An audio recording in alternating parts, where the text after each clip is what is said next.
Olá, boa tarde. Vamos dar início agora à coletiva de imprensa da técnica Pia Sundhage. Primeira pergunta de Lincoln Chaves, da Agência Brasil. Pia, muito boa tarde. Minha pergunta, logicamente, projetando esse jogo com o Canadá, encerrando a She Believes. Na partida contra os Estados Unidos, você adotou a estratégia de tentar usar uma zagueira na posição de lateral direita.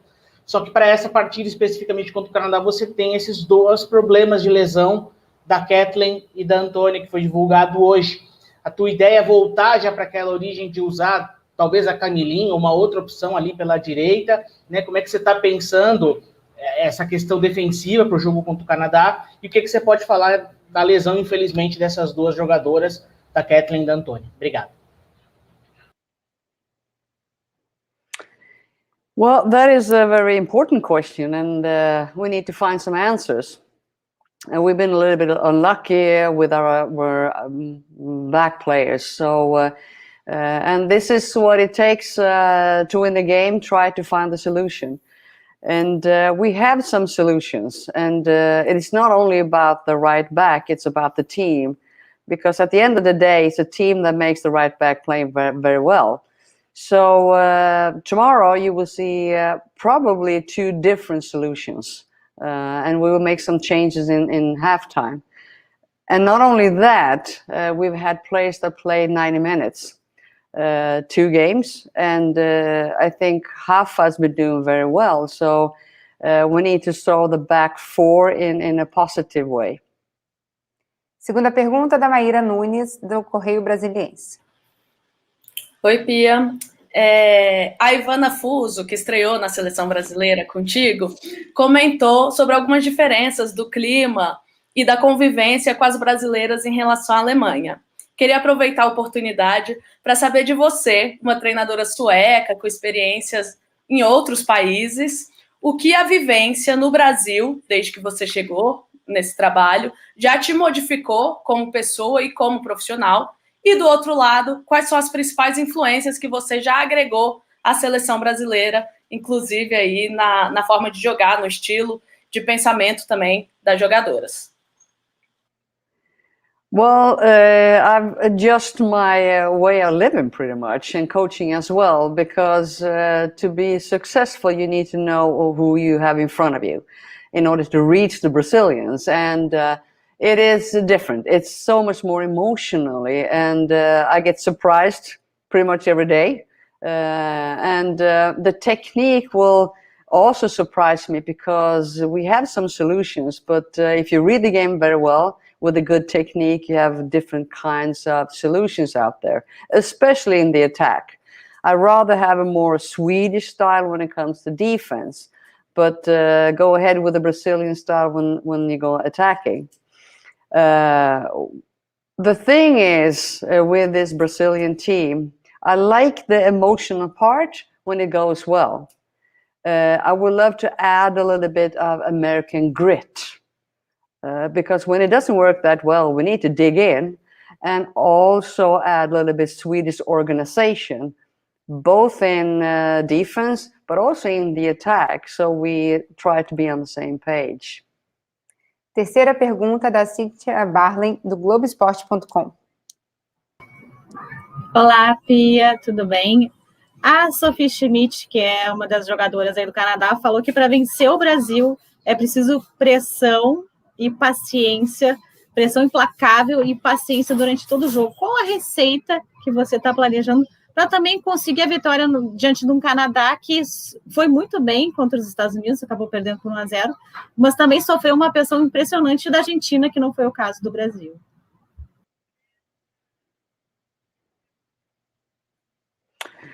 Well, Canada is a good team to begin with, and they have some similarity with the US, I would say. High pressure, they go 100% in every situations, and they have fast players, and they will put us under pressure.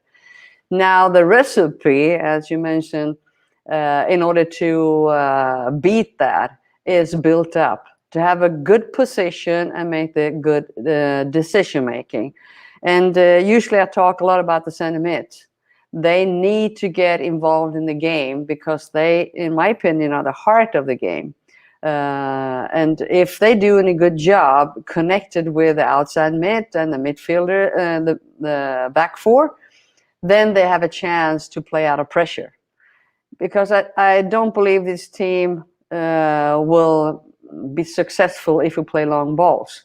We need to get compact in the attack as well, and speed of play. So if we play against the US, for instance, we create some chances, and we do that when the speed of play is good.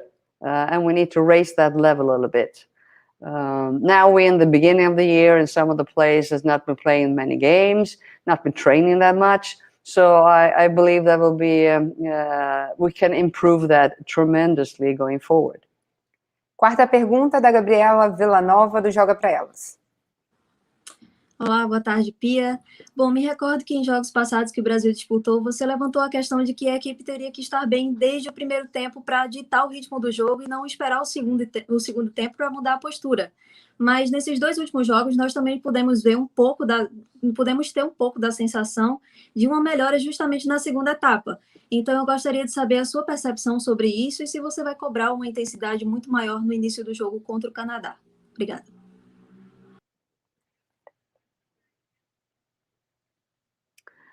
Well, as a coach, you need to be patient, and if you want to be successful with something, you have to try and be patient with whatever you're trying. So when it comes to build up and attacking phase, there are good options because we do have good players, and at the end of the day, we need to stay connected. So the key is the movement of the ball and speed of play. And also stretch the line because, like US, they push a lot of plays going forward. They put it on the pressure, and Canada will do the same thing. And obviously, there are spaces where they have to leave, and we are just to try to get there. And a couple of balls, possession, and get behind. If that's behind the midfield or if that's behind the back line, it doesn't matter, but you have to challenge the line and get behind the Canadians. Quinta pergunta da Tainá Fiore, do Portal das Minas. Boa tarde, Pia, tudo bem? Nós vimos que na partida contra a Argentina e os Estados Unidos, o Brasil entrou com uma intensidade um pouco menor em campo e foi melhorando ao longo da partida. A partir disso, eu gostaria de saber como que você vem trabalhando nos treinamentos para melhorar em relação a essa intensidade e como você vê as questões táticas para a partida contra o jogo do Canadá. O que você acha que precisa de mudança da seleção brasileira? Obrigada. It is hard to do something about intensity in practice because we have only 2 days and we have a couple of players we're playing 90 minutes. So it's more like tactical stuff and talk about it and show distances, because that's also a key word when it comes to intensity, the distances, and as I said, the movement of the ball. So we have done some walkthrough to make the players aware of how much space we actually have in certain ways. When we play us out of trouble and when we play out of pressure. When you go to the game against Canada, it's so important that make the right decision halftime, I think, because you players sitting on the bench, they should come in and change the style, change the game and make the difference. And I think to some extent that happened against Argentina, against US. And I would like to have players make the difference. And if they do, then we have different options on the bench. So speed of play, a movement of the ball, and decide which side you're going to attack. Sétima pergunta da Giovana Pinheiro, do Olimpíada Todo Dia.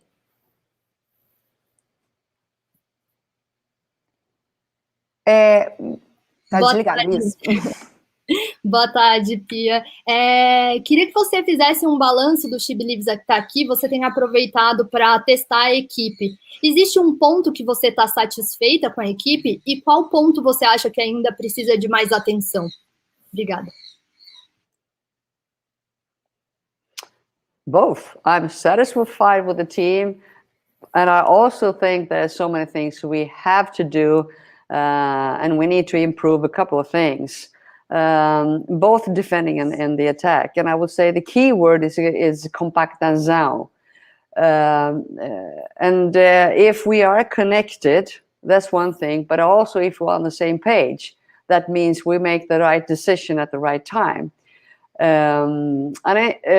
If you look at the way US played using the flanks and penetrated runs, if we can defend that against Canada, we will have a great chance to do some counterattacks, and that transition, even if it's fast or slow, if we're successful there, I think we will have a pretty good game. Última pergunta da Sarah Schneider, do Empório do Futebol Feminino. Boa tarde, Pia. A gente sabe que nosso último jogo contra o Canadá foi há quase um ano atrás, um pouco depois de você assumir a seleção. E eu queria que você fizesse uma breve análise da evolução que a gente teve até agora e perguntar se a gente tem conseguido consertar os erros que a gente tem feito desde nosso primeiro jogo com você até o último agora contra os Estados Unidos. Obrigada.